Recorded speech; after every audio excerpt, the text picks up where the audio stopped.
Today chapter number 21। Student, इस part में हम आपको बताएंगे कि किस तरह से डेमोक्रेसी का विकास हुआ। So I will start now.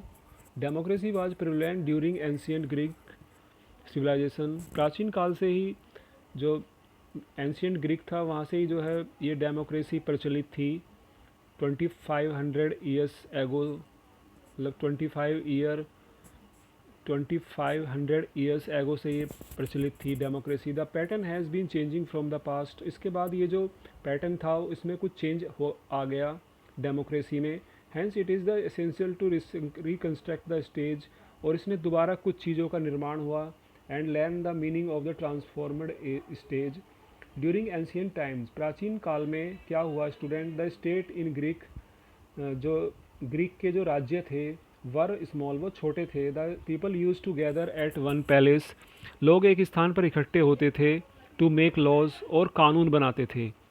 पहले की तरह, अब की तरह नहीं था कि कानून जो है वो संसद में बनता था, लेकिन पहले क्या होता था कि लोग एक जगह इकट्ठा होते थे और कुछ कानून बनाते थे जिनकी उन्हें आवश्यकता होती थी। All the people participated in the governance. और सभी लोग जैसा कि वही कानून बनाते थे तो वही इसमें पार्टिसिपेट करते थे। Were free to create rules, और वो आज़ाद थे नियमों को बनाने में।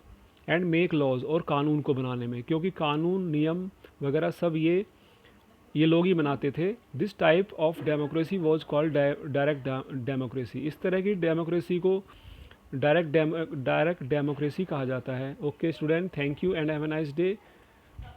एंड इसको चलो एक पैराग्राफ में और समझा देता हूँ आपको।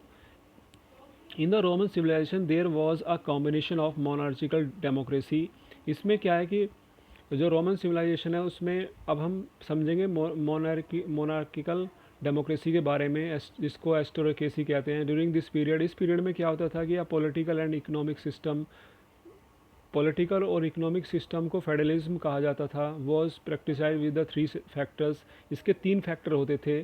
पहला होता था लॉर्ड, जिनको नोबल कहते थे। फिर vassal, the person who was granted a land by noble, जिसको नोबल के द्वारा ज़मीन दी जाती थी। एंड द फी, थर्ड हो जाता फी द लैंड।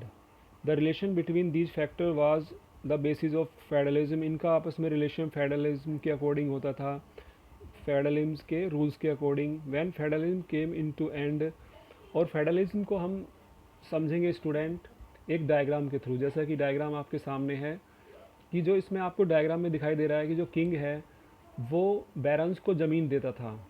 जो राजा था वो बैरन्स को ज़मीन देता था, और इस बदले में बैरन्स क्या करता था, उसको मनी प्रोवाइड कराता था। मनी प्रोवाइड कराता था और सैनिक देता था उसको। इसके बाद फिर क्या होता था कि जो बैरन होता था वो नाइट को ज़मीन देता था, और इसके बदले में नाइट जो है उसको प्रोटेक्शन प्रोवाइड कराता था और मिलिट्री सर्विस देता था। इसके बाद क्या होता था स्टूडेंट की, नाइट जो है वो पिजनेट को देता था ज़मीन, किसान को। किसान की अपनी ज़मीन नहीं होती थी, वो उसको मिलती थी एक कॉन्ट्रैक्ट के द्वारा। और किसान इसके बदले में क्या देता था नाइट्स को, वो उसको फूड प्रोवाइड कराता था और सर्विस देता था उसको। Okay student, thank you and have a nice day and take care.